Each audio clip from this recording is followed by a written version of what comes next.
Hello everyone, hope you are doing well. Today in the Fast Track Revision series, we'll be learning about mechanism of contraction of skeletal muscles. So this is a huge topic, so I have divided it into three parts. This is the first part of it. So first, let's look at the basics.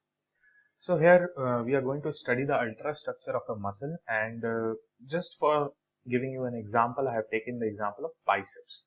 So what if we see the transverse section of the muscle? What are the things that we'll find? So here you can see there is an outer connective tissue layer covering the muscle, and this layer is referred as epimysium. Inside the muscle there are many muscle bundles. It is also referred as fascicles. So these muscle bundles they have been covered by a red boundary, and this red boundary is again a connective tissue layer which is called as perimysium. And inside these muscle bundles there are many muscle fibers, and these muscle fibers are covered from outside by a connective tissue layer called as endomysium. Muscle fibers are also referred as myocytes or the muscle cells. So what if we pull out one of the muscle fiber and see what is inside it? So let's go to the next slide for that. So here you can see I have pulled out one of the muscle fiber to see its content. So inside the sarcoplasm, sarcoplasm is the cytoplasm of the muscle fiber. Inside the sarcoplasm of the muscle fiber, you will find myofibrils or muscle filaments with light and dark band on it. So these are immersed, or these are suspended in the sarcoplasm of the muscle fiber. So since muscle fiber is a muscle cell, so basically a cell would also have a plasma membrane. So here also you will find there would be a sarcolemma. There would be a sarcolemma. But a few moments ago I have said that this black colored layer is endomysium. So from where the concept of sarcolemma came. So let's see. If you see closely, then the outermost layer is endomysium. Beneath this there is a basal lamina, and then you'll find sarcolemma. And within sarcolemma there are many myofibrils or myofilaments. So this is what I tried to show. This is the diagram of a muscle fiber or a muscle cell of a skeletal muscle containing many myofibrils. So if you look closely on a myofibril, you'll find this kind of structure. These wavy lines are Z lines. These wavy lines are Z lines, and there is a dark membranous line in the middle. This is called as M line, middle line, and then middle line is passing through these thick lines, and this is referred as thick filament. And from Z lines you can see these thin lines.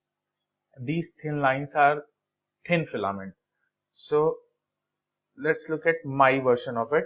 So what I have done, I have just zoomed these myofilaments, what we have seen here. So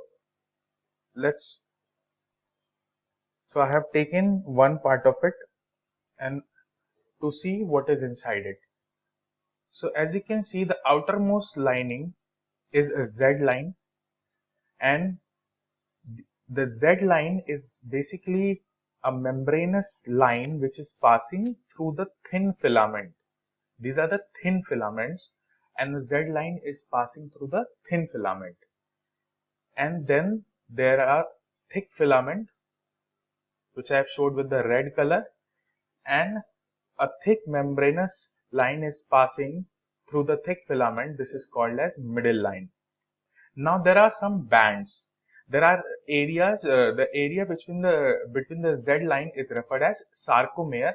Sarcomere is the basic contractile unit of a muscle fiber, and the area where only thin filament is there, as you can see, this area where only thin filament is there, this is referred as I band or isotropic band. By iso, it means same. So where only one kind of filament is present, this is isotropic band. Then there is a region, this is called as anisotropic band, a band where you will find overlapping areas of thick and thin band and thick band only. So there is also a zone or a band to demarcate the thick band only region, and this is H zone where only thick filaments are there. So what we have seen, Z line is also referred as Croce's membrane. Then there is I band, isotropic band, where only thin filament is there. Then A band, an isotropic band with both thick and thin filament. H zone, Hansen's zone, where only thick filament is there.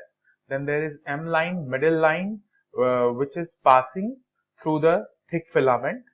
And a sarcomere, the region between the two Z lines and the contractile unit of the muscle fiber. So we will find the sarcomere is the repeating structure throughout these myofibrils or myofilaments. Now you may ask, what is the purpose of M line and what is the purpose of Z line? Because the major participating lines in the contraction are thick filaments and thin filaments. So M line and Z line holds these thick and thin filaments in place respectively. So this is very important. As I said, sarcomere is repeated throughout the length of the myofibril. So this diagram is showing that if this region is the sarcomere, then just after the finish of this Z line there is another sarcomere, and the same thing is repeated throughout the length of this myofibril. Now let's go to the next slide. So this is very important. What are the changes that would be observed in the muscle fiber during contraction? So if we will closely look here, I have demarcated a point here. Let me turn on a pointer. So as you can see, I have demarcated this just to show the overlapping region of thick filament and thin filament by O. This is O band or overlapping band. You won't find this in NCERT, but this is of some relevance. So that's why I have shown it here. So this is the O band, overlapping band. Now what would happen during contraction? These two Z lines would approach each other. ये close आएंगे दोनों. And when Z lines will approach each other, then it is a membranous line which is attached to the thin filaments. Then thin filaments would also move inside. Let me clear the ink and use another pointer which is quite visible. So these thin filaments would move inside along with the Z line, and gradually the overlapping area would increase, and this H zone, the area demarcating H zone, would decrease. So how that would happen? Let me show you with another diagram.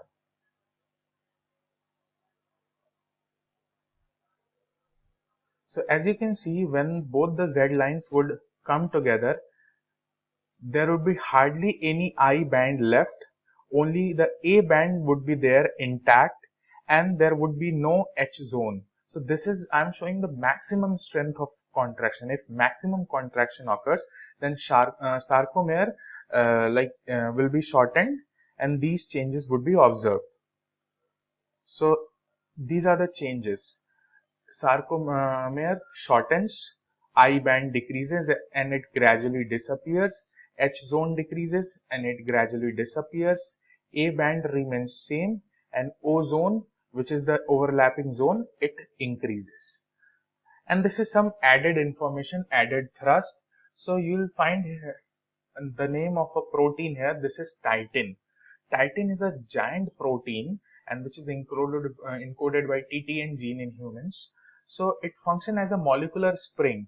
So if you have closely seen thick band here, you won't find any attachment of thick band with the Z line. But this is not true.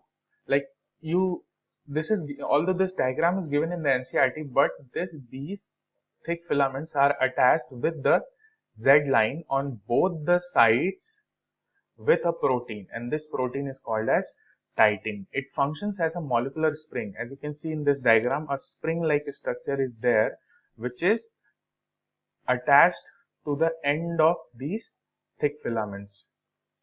And then there is another protein called as dystrophin. So you'll see the relevance of this dystrophin protein in a disease called as muscular dystrophy. This dystrophin protein, I have shown dystrophin with this color, brown color. So this is attached with the thin filament, and on the other end it is attached with the sarcolemma of the muscle fiber. So on one end of this large protein is linked to the actin of a thin myofilament near the surface of the muscle fiber. The other is linked to the peripheral protein on inside of the sarcolemma.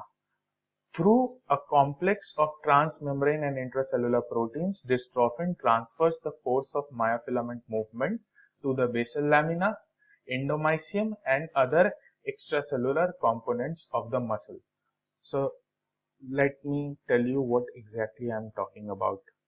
So in this diagram, you will see that these are the thin filaments, and then this is the thick filament, and when they will contract, this contraction is basically transferred by dystrophin to some proteins, linking proteins, which would finally take these contractions to the level of entire muscle fiber and then muscle bundle and finally to the muscle, because this dystrophin helps in transmitting the contraction.